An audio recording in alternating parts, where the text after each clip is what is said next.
Assalamualaikum warahmatullahi wabarakatuh. Kepada yang terhormat Bapak Ibu dosen penguji ujian kinerja PPG dalam jabatan batch 4 tahun 2025. Perkenalkan, nama saya Hasan, saya mengajar di MA Dul Amanah Sidik. Saya adalah mahasiswa PPG dalam jabatan angkatan 4 tahun 2025, prodi Sejarah Kebudayaan Islam, Universitas Islam Negeri Sultan Syarif Qasim, dengan nomor induk mahasiswa 4251 15 13 378, nomor UKKG 40 57 93 19 40 04. Hari ini Rabu 28 Januari 2026, saya akan melaksanakan praktek pembelajaran dalam rangka pelaksanaan uji kinerja dengan model pembelajaran problem based training pada materi pembelajaran Islam pada masa Khulafaur Rasyidin. Selamat menyaksikan dan selamat menikmati. Cukup sekian dari saya. Maaf. Wassalamualaikum warahmatullahi wabarakatuh.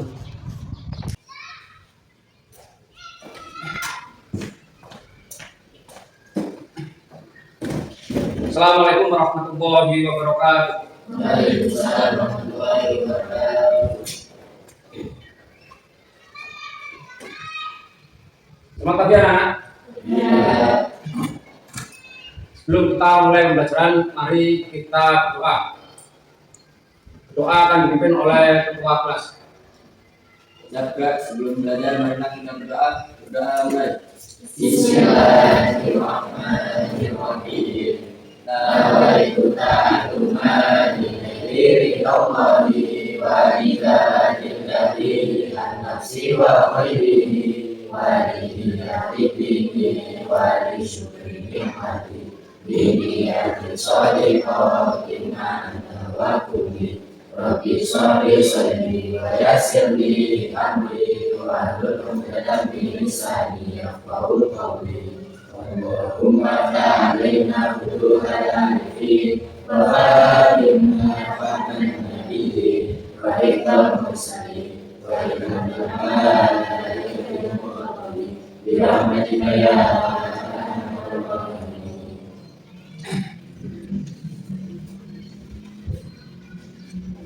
Selanjutnya saya akan mengabsen siswa-siswa yang hadir.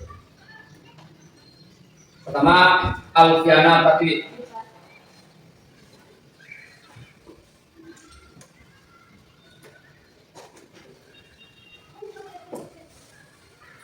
Anggilansyah. Farhan Sukalipin.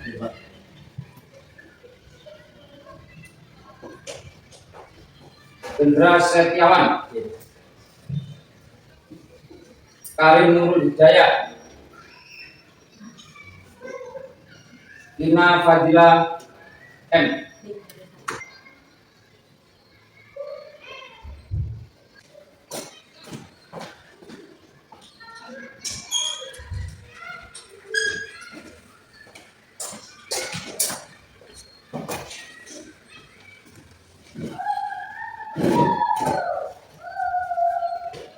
Selanjutnya bagian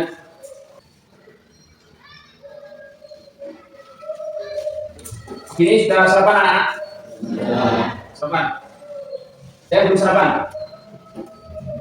Sarapan semuanya? Tahu apa pagi ini sarapannya? Tempe goreng sama tahu goreng. Untuk sarapan pagi, usahakan waktu sekolah harus sarapan. Nah, kita di sekolah nanti butuh apa? Tubuh itu butuh energi untuk berkonsentrasi. Tapi jangan sampai pagi-pagi kita sekolah kebanyakan apa? Makan yang mengandung mineral banyak. Misal pagi-pagi kita makan gorengan jam 10, otomatis nanti kandungan kincinnya itu membuat kita ngantuk. Setelah ngantuk, otomatis waktu kita sekolah kita tertidur. Nah, kalau tertidur maka kita tidak bisa memahami apa yang disampaikan oleh bapak ibu. Makanya penting untuk sarapan Pak, sarapan pagi. Kalau sering telat makan, nanti akan menimbulkan banyak anak. Menimbulkan apa betul? Penyakit Pak. Apa saudara? Kalau telat makan apa efeknya? Selain saya tampung apa? Masih angin tidak bisa itu. Kok keadaan perut tidak ada makanan, terus kita kena angin, terus berpikir sampai stres, itu bisa menyebabkan masuk angin. Misalkan berangkat itu harus makan. Nah, kesehatan waktu muda ini kalau kita tidak jaga, nanti di hari tua pasti kita akan memain dengan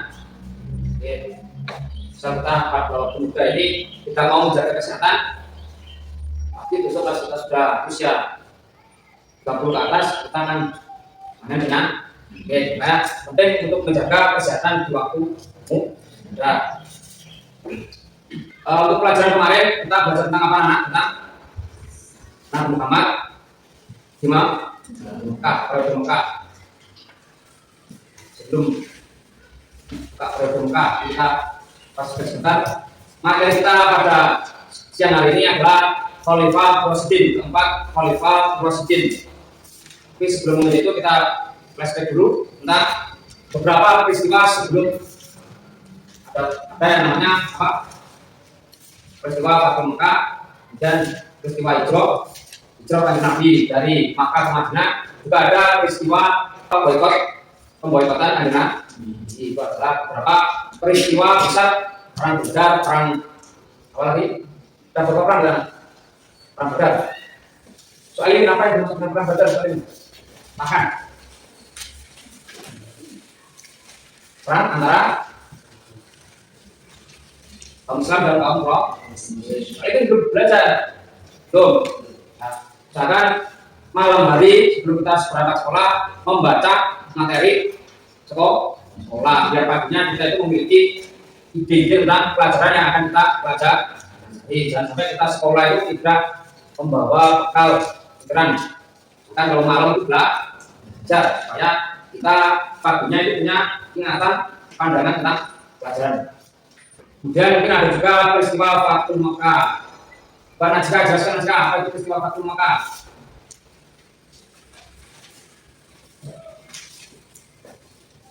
Pak, peristiwa Fathu Mekah.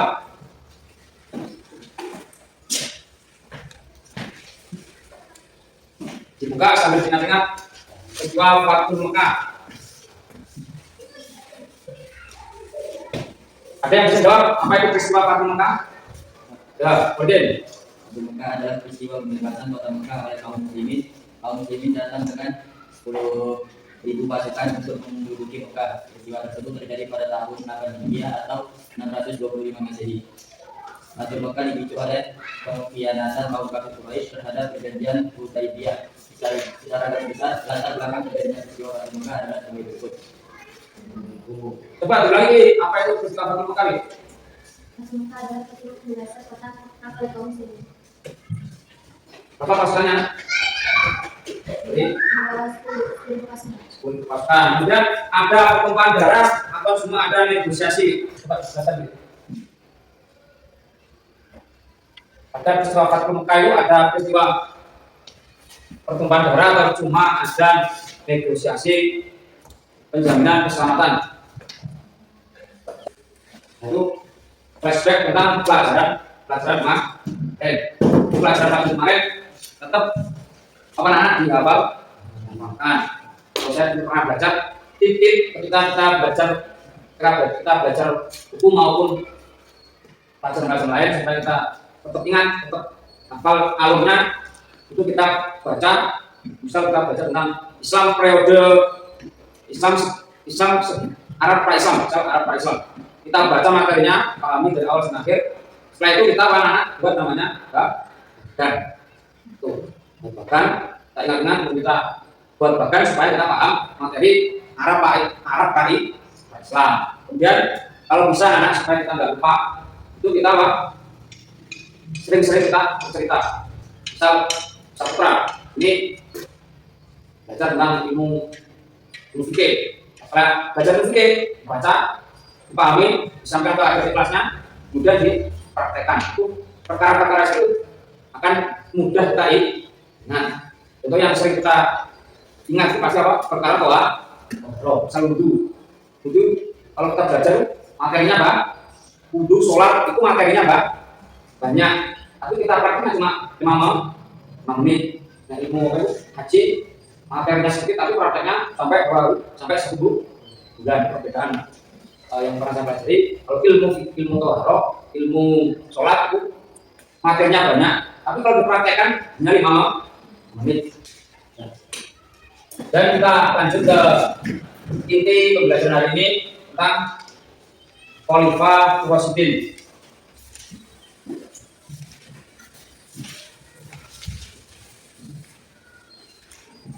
Ada berapa khalifah? Ada berapa jumlah khalifah? 4. Ada berapa? 4. Khalifah itu ada berapa?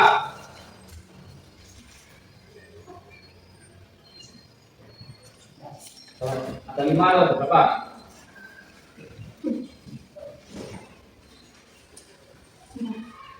Ada? Assalamualaikum warahmatullahi wabarakatuh.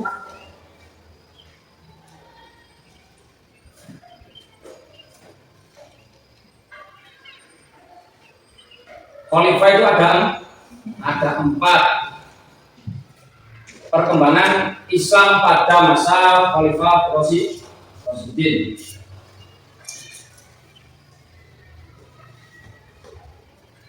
Nah, ini lebih langsung. Kenapa lahir sebuah khalifah? Jadi apa? Ketika Kanjeng Nabi sudah wafat, maka di dalam umat Islam terjadi kekacauan. Nah, dulu itu ketika Kanjeng Nabi masih hidup, semua permasalahan keagamaan, permasalahan warga, permasalahan masyarakat itu diselesaikan oleh Kanjeng Nabi. Misal ada sahabat bertanya, bagaimana hukum ini langsung diselesaikan oleh Kanjeng Nabi. Dan juga tidak ada namanya penggantian secara apa? Kalau sistem presiden mungkin kan sudah habis 5 tahun, pasti akan terjadi pemilu atau pemilihan kepala negara. Nah, kalau dulu mungkin belum ada, kita Islam masih proses membangun yang dulunya hanya sebagian dari keluarga Nabi, kemudian sampai saat Mekah, kemudian Madinah, kemudian sampai beberapa daerah Jazirah Arab yang sudah Islam. Maka untuk memikirkan pengganti dulunya belum terlalu dipikir. Jadi pas Kanjeng Nabi sudah meninggal, maka terjadi kekacauan. Akhirnya yang di sini yang dipilih adalah siapa anak? Khalifah pertama itu siapa? Tentu Abu Bakar As-Siddiq. As-Siddiq apa? Ini namanya. As-Siddiq itu apa?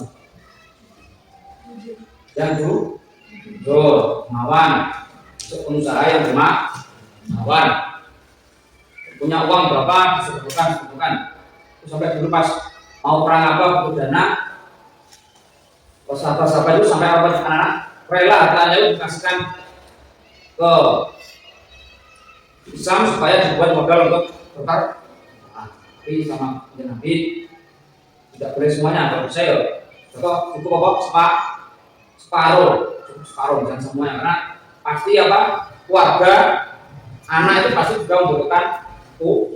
Makanya kalau kita bersedekah jangan langsung apa? Langsung misal kayak apa itu namanya? Kayak Indra. Nah, lahan misal 10 hektar. Lepas Kampar ini butuh pembangunan sekolah, pembangunan pondok, Indra dengan skala 10 hektar ladang ini dikasihkan ke pemerintah Kampar supaya dibangunkan pesantren. Juga tidak bagus karena setelah kita memberikan pasti kita akan mengalami nol. Bisa ada habis yang tidak boh. Ini berupa video, nah materinya berupa video nanti didengarkan, nanti kemudian sampai ingat-ingat apa isi materi dari sini. Nah, setelah dari sini nanti kita akan membuat 4 grup. Jika ada 4 kelompok, pertama Abu Bakar, Umar, Utsman, kemudian Ali bin Abi Thalib. Boleh 4. Jadi ada 4 grup membahas tentang proses pemikiran, kemudian cara memimpin, kemudian kenapa bisa mengalami kemunduran. Nanti coba sampean temukan analisisnya, sampean teliti.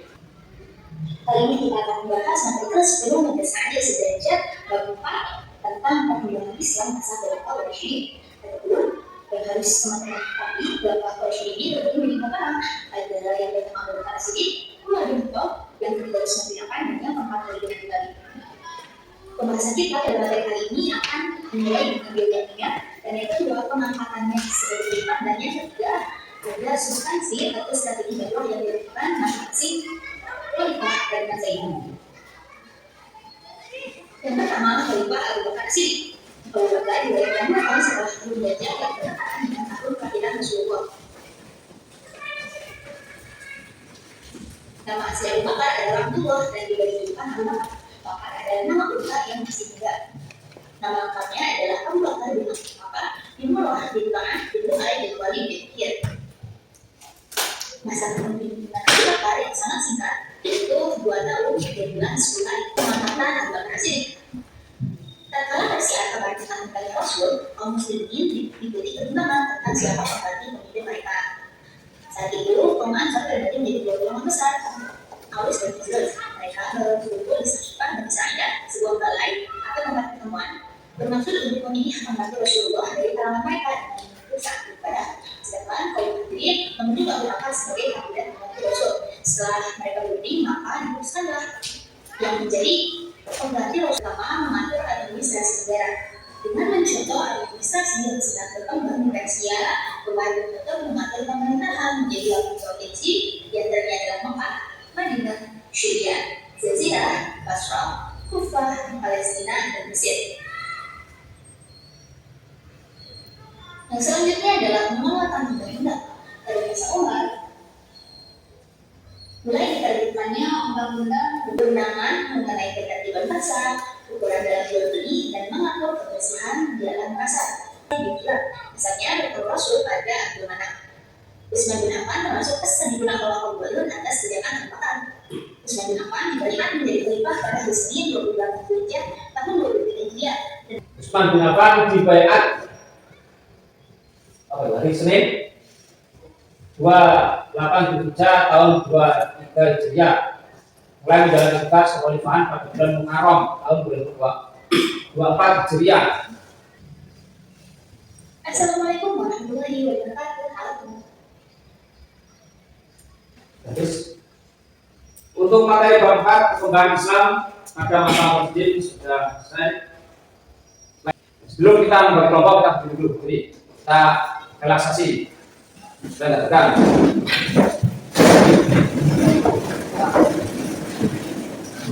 Kita gerakan dulu supaya tidak ngantuk. Ya, yang ngantuk-ngantuk supaya tidak ngantuk.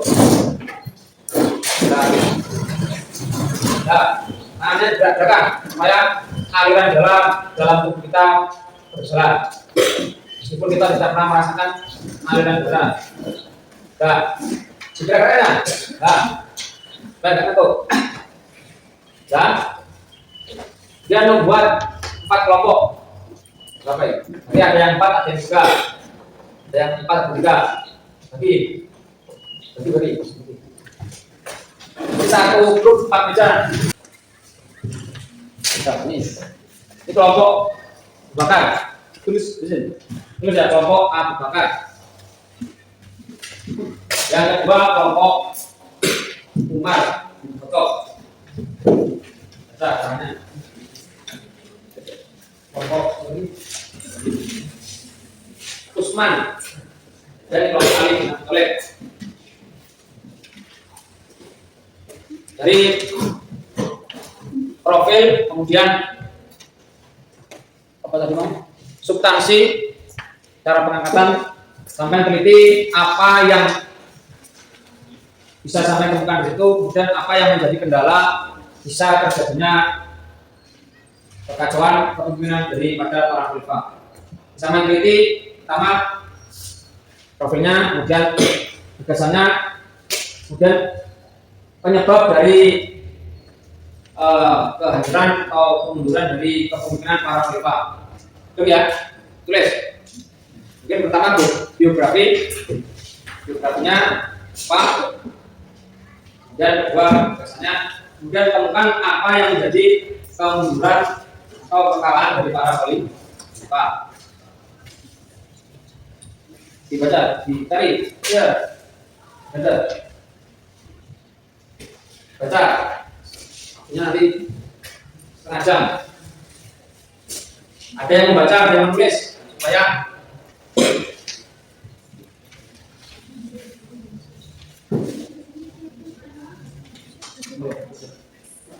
mencari biografinya ini gagasan dan substansinya apa, terus detik kenapa bisa mengalami kemunduran, pembiarannya seperti apa, bisa mengalami hal itu. Sudah selesai semua. Selanjutnya kita exhibit. Kita dulu diri.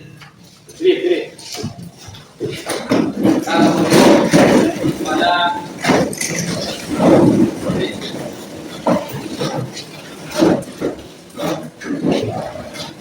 lantai konsentrasi, ya.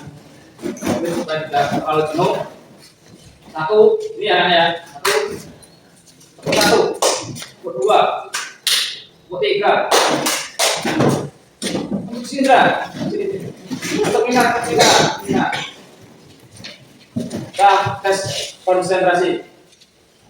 Tepuk satu, tepuk dua, tepuk tiga, tepuk satu, tepuk dua.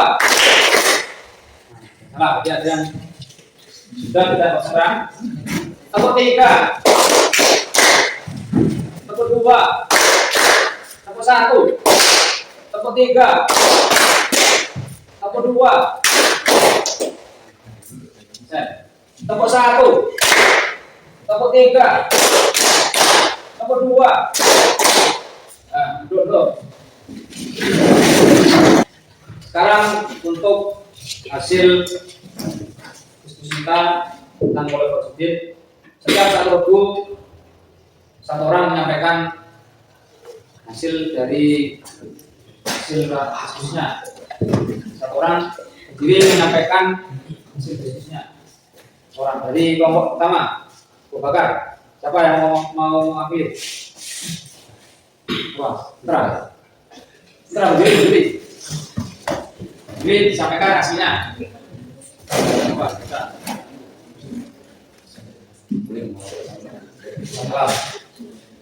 Assalamualaikum warahmatullahi wabarakatuh. Waalaikumsalam warahmatullahi wabarakatuh. Satu, profil Abu Bakar As-Siddiq. Abu Bakar dikenal sebagai salah satu pemeluk Islam awal, serta salah satu sahabat utama Nabi Muhammad SAW. Abu Bakar lahir di Mekah, tepatnya pada tahun 573 Masehi. 2 tahun setelah lahir Nabi Muhammad SAW. Abu Bakar adalah ahlu surah kaum Quraisy. 2. Proses pengangkatan Khalifah Abu Bakar As-Siddiq. Diangkatnya Abu Bakar As-Siddiq dikarenakan Nabi tidak meninggalkan pesan siapa yang akan menggantikannya sebagai kaum muslimin. 3. Substansi dan strategi dakwah Abu Bakar. A. Pemerintahan yang berdasarkan musyawarah. B.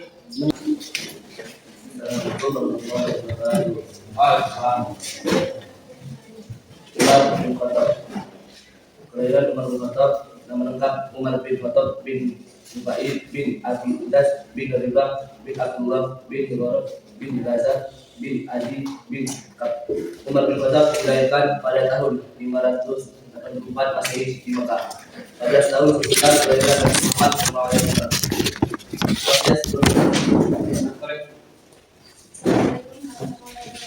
Proses Pertama yaitu kelahirannya Ali bin Abi Thalib. Ali bin Abi Thalib lahir pada hari Jumat 13 Agustus sekitar tahun 600 Masehi. Beliau lahir dari pasangan Abu Thalib bin Abdul Muthalib dan Fatimah binti Asad. Abu Thalib adalah kakak dari Abdullah, ayah Nabi Muhammad SAW. Jadi, Ali dan Nabi Muhammad SAW adalah saudara sepupu. Yang kedua yaitu proses pengangkatan Khalifah Ali bin Abi Thalib. Pada saat kaum pemberontak membunuh Khalifah Utsman, Ali bin Abi Thalib mengutus dua putranya, yaitu Hasan dan Husain, untuk ikut melindungi Utsman. Khalifah Utsman terbunuh secara keji pada tanggal 17 Juni 656 Masehi. Beberapa sahabat seperti Zubair dan Awan dan Talha bin Ubaidillah ingin membiak Ali sebagai khalifah. Untuk kelompok 1, apa yang ditentukan dari pembahasan tadi?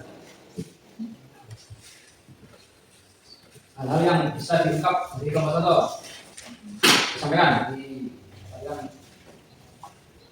temuan-temuan apa yang bisa disampaikan di sini. Ada yang bisa disampaikan? Disampaikan di pada pemerintahan Khalifah Bakar berapa kelemahannya? Banyak pemberontakan. Apa yang ditemukan dalam kepemimpinan dari Umar bin Khattab? Kesulitan pada masa Umar bin Khattab pengguna bahasa sebagai alat komunikasi. Pak bilangnya keras. Pengguna bahasa sebagai alat komunikasi. Penggunaan bahasa sebagai alat komunikasi. Saya lihat seperti ini ya. Kita Indonesia, ya Indonesia pergi ke Papua, ngomong pakai bahasa Riau, pasti tak paham. Pasti orang-orang Papua tidak mungkin, makanya perlu bahasa nasional. Jadi kelompok terakhir, kelompok 4, penemuannya apa yang saya sampaikan? Yaitu terjadinya peristiwa perang persaudaraan, perang Jamal antara Ali dan Aisyah, perang Siffin antara Ali dan Muawiyah. Kelompok 4 penemuannya ada terjadi perang saudara ya.